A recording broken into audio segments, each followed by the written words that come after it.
Bonsoir. Au sommaire, une remise de diplôme au collège, 2 activités à l'amicale laïque, un bal musette à la Rotonde, du théâtre à la Bastide, des offres d'emploi salle Chalos. Mais pour commencer, nous recevons Ludovic Villain-Comenaille qui vient nous parler d'un événement au sein de la Peña Punar. Bonjour Ludovic. Bonjour. Alors c'est quoi cet événement? Donc nous organisons une séance de jogging qui aura lieu le 1er décembre. À quelle heure? À 9h30. Oui. La Peña fera un don de 1 euro pour chaque kilomètre parcouru à une association qui s'appelle Movember, qui est une cause masculine pour l'aide à la recherche pour les cancers, entre autres. Oui. Donc nous proposons 2 parcours, un de 5 km, un de 10 km. Donc il y a possibilité de faire en marchant et en courant. Oui. Ou en courant. D'accord. Voilà. Et le départ? Le départ se fera à La Peña, au 60 rue d'Albret, et retour aussi. D'accord. Et il faut s'inscrire? Il faut s'inscrire, les inscriptions sont sur les réseaux sociaux, Facebook et Instagram. C'est jusqu'au 26 novembre. D'accord. Et elles sont limitées à 99 personnes. D'accord. Et il y a un petit brunch, je crois, qui est servi à chaque participant. Voilà, c'est ça. Donc le brunch sera offert au retour du jogging. D'accord. Et les marcheurs et les coureurs font le même circuit? Il y a 2 circuits. Il y en a un de 5 km, c'est sur les sentiers génosiens. D'accord. Et l'autre de 10 km. D'accord. Donc on rappelle la date? C'est ouvert à tout le monde, aux enfants. Enfin, d'accord. On rappelle la date? La date, le 1er décembre. Oui. D'accord. Voilà. Merci Ludovic. Merci. Cérémonie officielle de la remise des diplômes au collège. Le quart d'heure landais étant passé, on va démarrer cette soirée. Alors je vais commencer par présenter tout le monde autour de la table, parce que tout le monde ne connaît peut-être pas tout le monde. Alors, Madame Bru, la CPE, on la connaît. Monsieur Arietta, le directeur de la SECPA, tout le monde ne le connaît pas. Monsieur Marc, le principal adjoint, nouveau de cette année. Tout neuf, il a dit. On a fait une amène. Monsieur Mazero, gestionnaire adjoint, tout neuf aussi de cette année. Monsieur Cassoins, directeur de l'école primaire, à Getmo. Madame Ferrer, professeur principal l'année dernière de la 3e 2. Monsieur Lemestre, professeur principal l'année dernière de la 3e 3. Monsieur Urbina, professeur principal de la 3e 1. Et Madame Arel, professeur principal de la 3e 4. Mesdames, Messieurs les maires, leurs représentants, Mesdames, Messieurs nos partenaires, chers anciens élèves, chers parents, chères familles, Mesdames, Messieurs les personnels de l'établissement, chers collègues. Aujourd'hui, vendredi 15 novembre, nous nous retrouvons pour la traditionnelle cérémonie de remise de diplôme, brevet ou DNB, comme on l'appelle maintenant, CFG, et nous en sommes à la saison 4, parce que maintenant on parle beaucoup en saison. Il me paraît important de rappeler que ce moment républicain a été mis en place sous l'égide de Madame la ministre de l'Éducation nationale, Najat Vallaud-Belkacem. Et je la citerai lorsqu'elle dit « L'école, c'est un engagement pris par la nation, pris par la République à l'égard de sa jeunesse. Cet engagement, c'est de vous donner les savoirs et les connaissances dont vous aurez besoin tout le long de la vie pour devenir un citoyen instruit, éduqué, cultivé et autonome. » Donc ce moment qui nous unit, tant d'une fraternité entre toutes les générations, résulte de l'encadrement bienveillant et professionnel des enseignants et du service vie scolaire qui ont accompagné nos élèves vers la réussite de leur examen de la manière suivante. 81,9% de réussite au DNB série générale, 83% de réussite au diplôme du brevet série professionnelle, 5 élèves l'ont eu sur 6, et 100% au certificat de formation générale.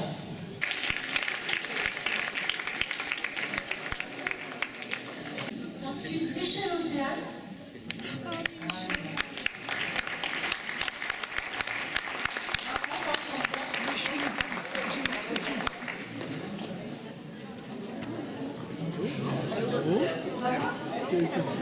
Océane, ne marche pas devant la caméra, je te prie. Fais-moi plaisir jusqu'au bout. Merci, petite biche. Ah oui, il a grandi, je l'aurais pas reconnu. Alors, ça va? Ça va. Tiens, signe-là. Ouais, voilà. Allez. Enfin, c'est pas mon quoi. Impeccable, c'est mieux. Il est à l'arrière, ça se passe très bien. Nickel, Dimitri.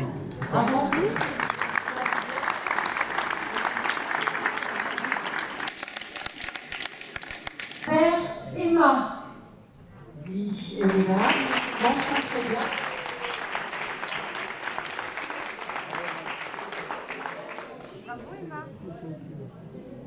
Non, ne bouge pas.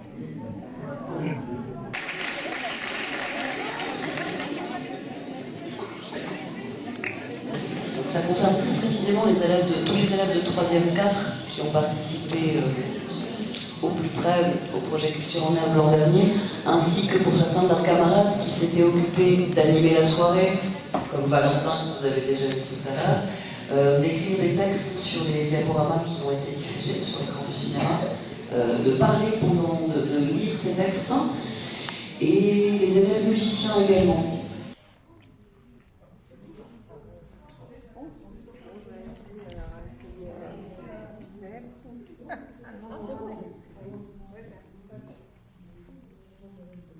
Nous recevons maintenant Marie Castebon, bonsoir Marie. Bonsoir. Qui vient nous parler du prochain concert de la Société musicale.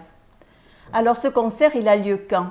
Alors, le concert de la Sainte-Cécile, donc de la Société musicale de Hagedmo, a lieu le samedi 23 novembre à 18h, je répète bien à 18h, à la salle Aquitaine, donc à la salle du cinéma de Hagedmo. Oui. Donc le concert se compose en 3 parties. Donc la première partie est assurée par l'orchestre junior du Conservatoire des Landes, donc composé de nos jeunes artistes en herbe qui apprennent donc à jouer en groupe pour ensuite intégrer la société musicale. Donc ce sont des jeunes entre 11 et 14-15 ans, voilà, qui vont nous interpréter 5 morceaux. Ensuite, en deuxième partie, nous avons l'ensemble de saxophones des musiciens de la société musicale. Donc, en fait, ce sont les saxophonistes qui ont envie d'eux-mêmes, voilà, de créer cet ensemble de saxophones, ensemble qui existait déjà il y a quelques années. Ils se sont un petit peu reposés et cette année, ils ont voulu reprendre du service. Donc, ils ont répété là, cette année, depuis mai, pour arriver, voilà, à nous offrir 3 jolis morceaux, donc ce samedi 23 novembre.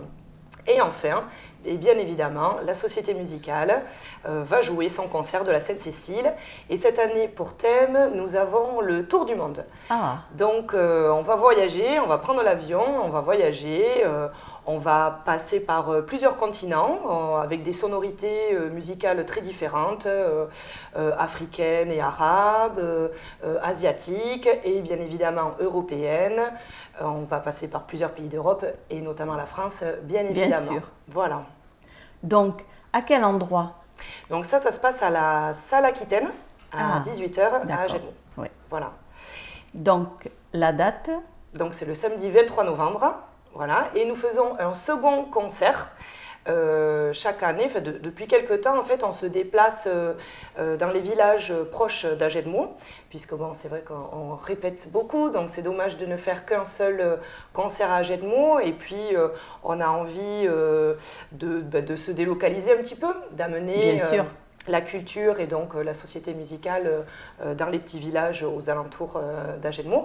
Et donc là, cette année, c'est à Saint-Cricq-Chalosse que nous jouons le samedi 30 novembre dans la salle polyvalente à 18h. aussi. Voilà, avec le même concert, les mêmes premières parties. Mais voilà, si vous loupez Agenmo, vous pouvez venir à Saint-Cricq le 30. Mais si vous êtes déjà venu à Agenmo, vous pouvez également revenir le 30 puisque l'entrée est libre. Voilà, donc venez nous voir, ça va être chouette. Parfait, merci Marie. Merci à vous.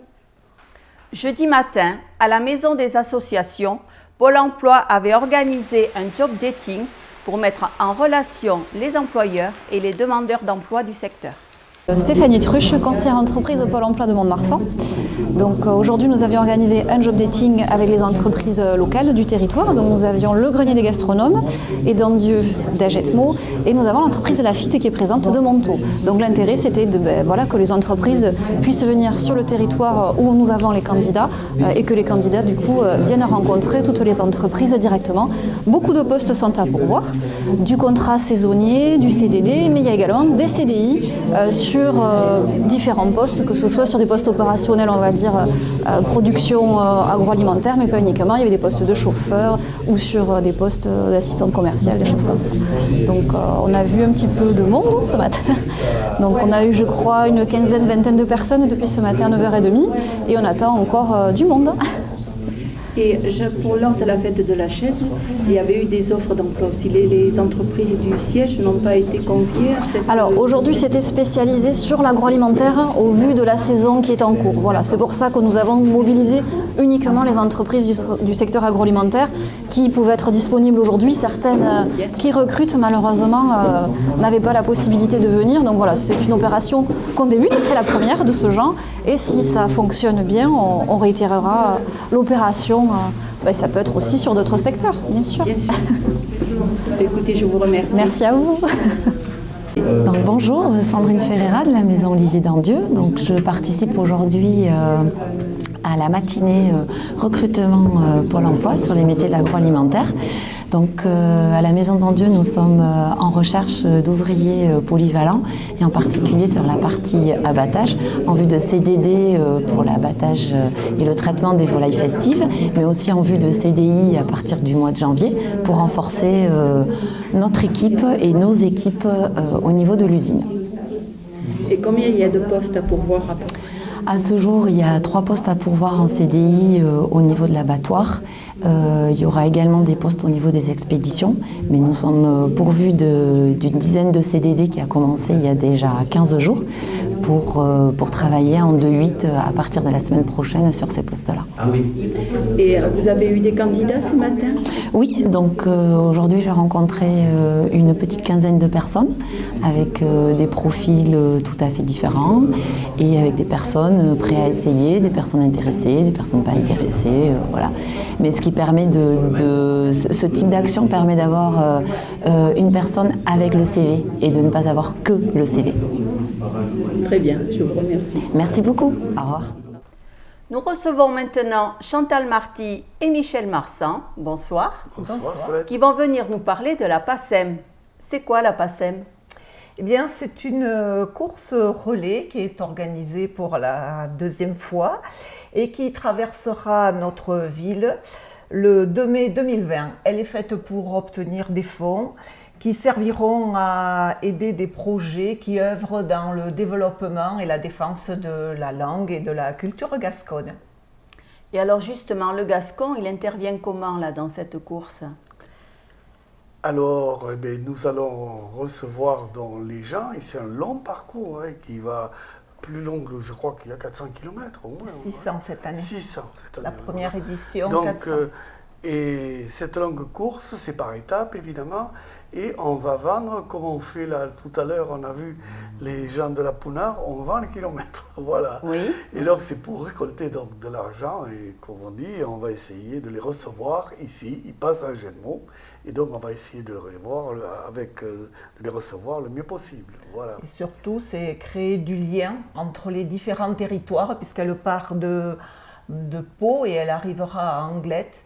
Et elle essaie de créer du lien et de créer des événements festifs, d'être vue, d'être connue par le plus grand nombre possible de monde.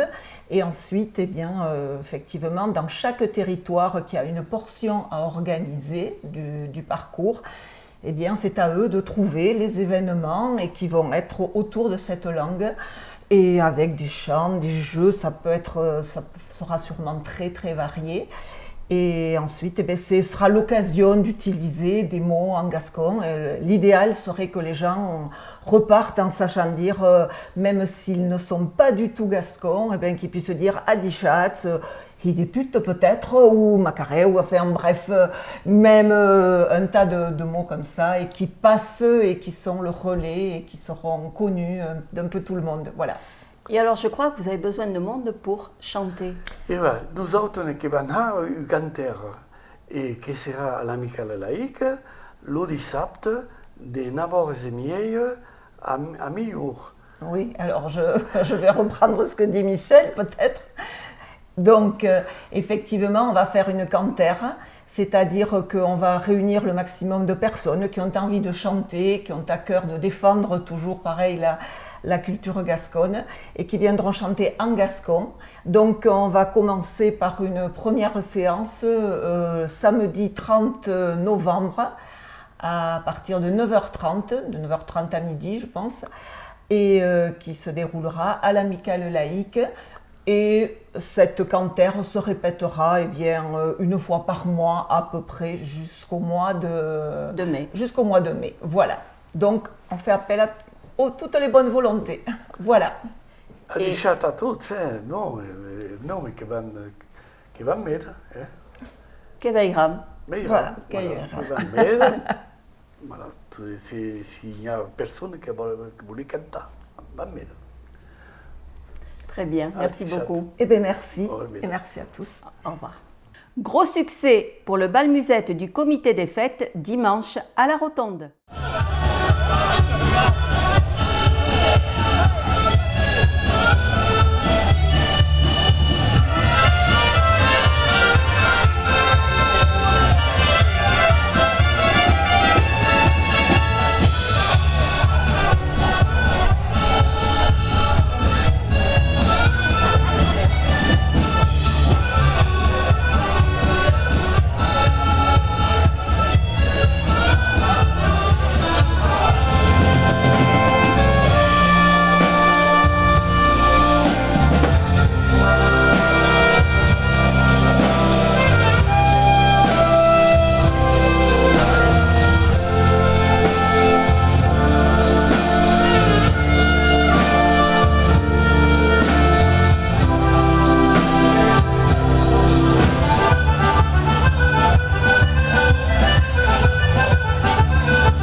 En fait, on a fait un petit peu moins de repas que l'an dernier, à 2-3 près. Mais en fait, après, ça a été la marée à 15h pour le bal, parce que il est arrivé 90, 100 personnes, on ne sait plus, il y avait du monde partout, on n'arrivait pas à les loger. Et puis finalement, les recevoir, puisqu'on donne aussi du pastis et tout ça, on a manqué de pastis, on a manqué de tout, de chaises, de tables, de tout. Mais finalement, tout se passe bien et puis les gens passent une excellente après-midi. Alors, il faut savoir que ça demande beaucoup de travail, puisque le repas est intégralement fait par les bénévoles qui sont quand même une bonne vingtaine aujourd'hui, parce qu'il faut assurer la cuisine, le service, la plonge, voilà. Donc, il y a une vingtaine de bénévoles, mais ça a été très bien organisé apparemment, puisque tout le monde a l'air content. Le prochain, c'est pour la Saint-Valentin, le 16 février. Voilà, pour retenir la date. Donc le 16 février pour le bal de la Saint-Valentin. Week-end animé à l'amicale laïque avec un stage de poterie et de modelage et une conférence sur la danse dans l'art.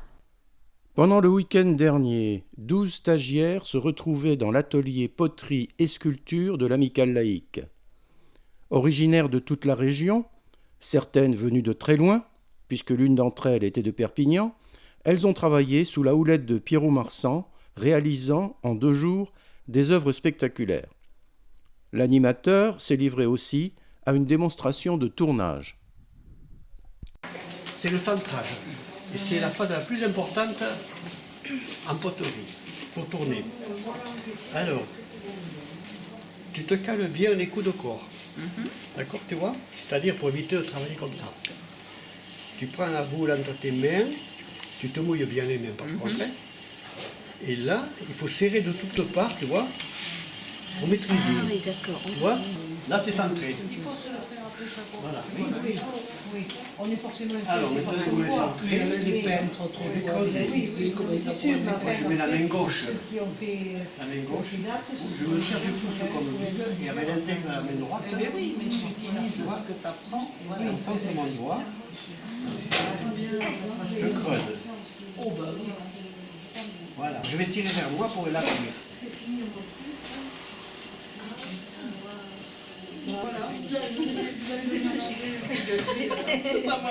Le but aujourd'hui est de vous parler de danse. Alors non pas parce que je suis un historien de la danse, c'est-à-dire que ça ne sera pas l'objectif de l'après-midi, de vous faire le déroulé de l'évolution des pratiques et des connaissances dans ce domaine, mais vraiment dans l'histoire de l'art à proprement parler. On va donc parler de la représentation de la danse. Samedi soir à l'Amicale laïque, Jean-Philippe Mercet donnait une conférence intitulée « La danse quand l'art y entre ». Il a présenté la danse des origines de l'humanité à nos jours à travers toutes les traces, ces représentations artistiques que l'on a pu trouver, poterie, tableaux, tapisseries, sculptures, traces corporelles de happening, etc. Qui danse, pourquoi on danse, le rôle de la danse dans la société, la politique, le religieux ou le social, en terminant par les flash mobs et l'influence de la danse dans la publicité, allant même jusqu'aux danseurs célèbres devenus chorégraphes de publicité ou concepteurs de clips multiples et variés. Bref, un tour complet avec son et images, mené de main de maître par un conférencier très compétent et très pédagogue. Voici quelques éléments de réponse. Première possibilité, la danse peut être politique. Je le répète, effectivement, elle peut être politique. La preuve. Voici une des fresques les plus importantes de toute l'histoire. C'est la fresque peinte par Lorenzetti, qui est un immense peintre du XIVe siècle. On se trouve à Sienne, donc en Italie. C'est la période de l'histoire de l'art qu'on appelle de la pré-Renaissance. C'est ce qui va déclencher la Renaissance quelques décennies plus tard. Lorenzetti fait partie de cette grande famille d'artistes avec son frère qui ont reçu tous les enseignements de Duccio, de Giotto et autres grands maîtres anciens. Il répond à une commande, ici, du gouvernement de Sienne. Sienne est alors gouvernée par 9 personnages, d'où le fameux gouvernement des 9, qui sont chacun des représentants de la cité. Alors, soyons très clairs, on ne va pas trouver dans ce gouvernement le petit paysan ou le petit travailleur du coin. Ce sont bien sûr toujours des grandes familles riches et puissantes qui sont représentées là, mais tous les 3 mois, pour autant, on remplace un des 9 gouverneurs pour qu'il y ait une espèce de représentation permanente et a priori juste de la cité siennoise. Donc le gouvernement demande à Lorenzetti de représenter ce que pourrait être l'allégorie du bon gouvernement. Et c'est ce que l'on voit. Ici, il y a tout un tas de figures allégoriques et symboliques sur lesquelles je ne vais pas m'étendre parce qu'on pourrait y passer 4 heures. C'est un cas d'école, cette fresque.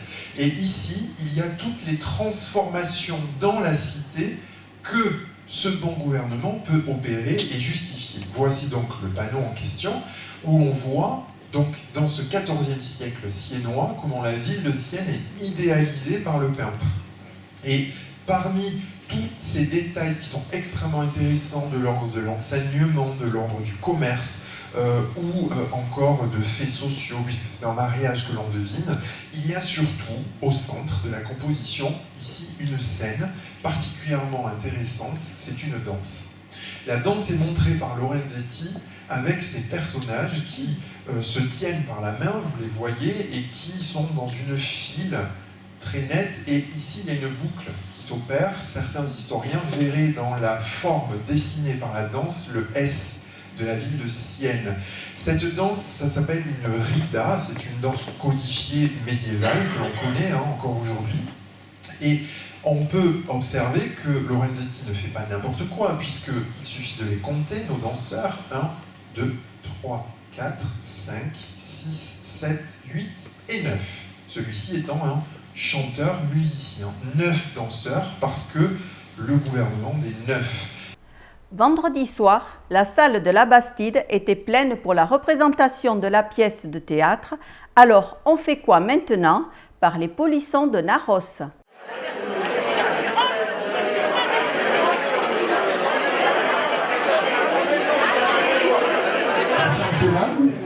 C'est vraiment un grand plaisir de voir une salle aussi remplie.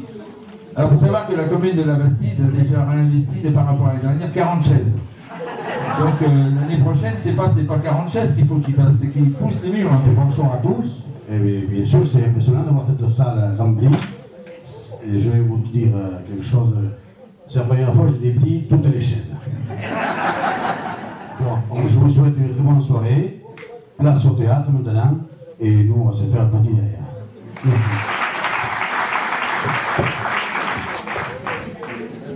Je disais que je suis le lieutenant de police bergère. Rentre tes blancs moutons.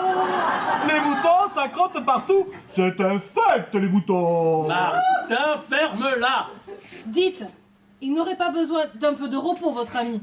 Oh, ce n'est pas de sa faute, il a bu un peu d'alcool et... Eh bien, qu'il arrête de boire. Qu'est-ce que c'est que ce truc? Ah, mais c'est adieu. Adieu? C'est mon nez qui a inventé adieu. Je vois. C'est important d'avoir un bon nez. J'entends bien. Il est nul, je m'en sépare. Pardon? Mon nez est nul, je m'en sépare. Vous êtes sérieuse? Ah, tout à fait, tout à fait. Allez, zou, à la porte. Je n'ai plus de nez, mais je vais en prendre un autre, un meilleur. Vous n'êtes pas contente de votre nez? Ah, moi, je peux plus le sentir. Vous cherchez quelque chose? Les lutins, ça ne se voit pas. Elle nous fait quoi, là? Elle fait pitié. Et vous, arrêtez de sourire de cette façon, vous foutez les jetons. Et je vous jure que j'en ai mis un temps pour moins que ça, hein. Et je peux continuer de sourire dans la tête. Vous allez me le payer cher, Bourbier, vous me le paierez cher. Ah? Alors, répondez maintenant. Moi, je veux bien vous répondre, mais au moins posez-moi des questions. Ah oui, c'est vrai. Pourquoi vous êtes revenu ici à minuit et déguisé en plus? C'est du sabotage. Bichon a saboté toute la production de parfum de mon entreprise. Bichon, mon nez est un salaud. Bah, je n'aurais jamais imaginé ça. Un nez qui paraissait si droit.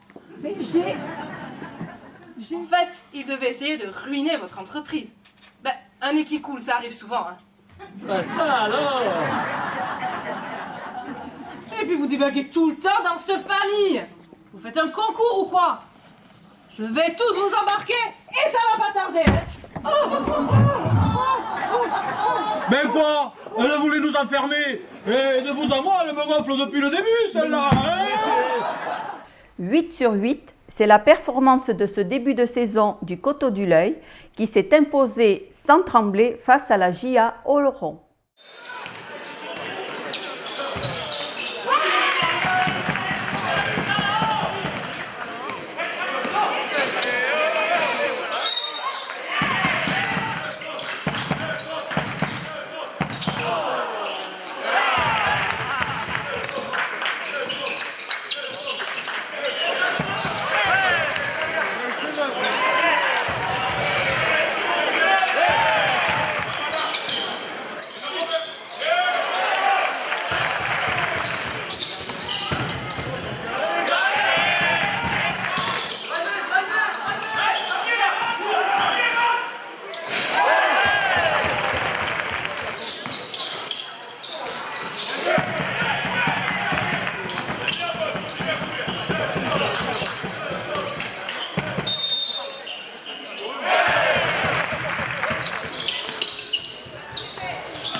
Plein de confiance. Ouais, c'est bien. On s'attendait à un match très compliqué parce qu'on a passé une semaine sinistre en termes de ronronnage, en termes de... Voilà, on n'y était pas du tout. J'avais dit à mon assistant, la seule chose qui puisse nous remettre d'aplomb, c'est une défaite. Alors, la Coupe des Landes arrive et on est grandissime favori de ce match-là et aller à Casen 5 jours pour bien connaître l'entraîneur et bien connaître les lieux, ça va être très très compliqué, donc on joue une grosse partie de la saison la semaine prochaine. Et par rapport au match de ce soir, il y a des choses qui font plaisir en défense, parce qu'on ne défendait plus depuis quelques temps. Donc oui, très très satisfait, mais voilà, on a 2 matchs la semaine prochaine, donc on n'a pas le temps de savourer. Mais être à 8-0 au tiers du championnat, si on nous avait dit ça pour le premier match de Saint-Cric-Chalos en amical, on n'aurait jamais cru. Face à des adversaires plus grandes et très adroites en début de période, les filles du HMCB ont dû une nouvelle fois faire preuve de beaucoup d'orgueil pour l'emporter face à une belle équipe de Tournefeuille.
Tournefeuille, c'est vraiment une belle équipe. C'est une grosse équipe pour la poule et tout.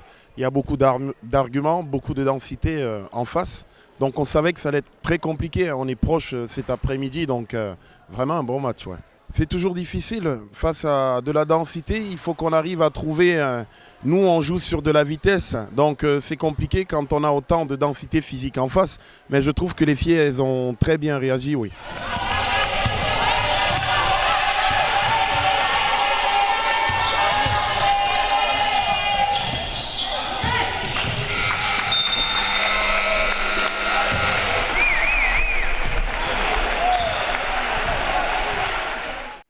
Ce journal est maintenant terminé. Nous vous remercions de votre attention. À la semaine prochaine.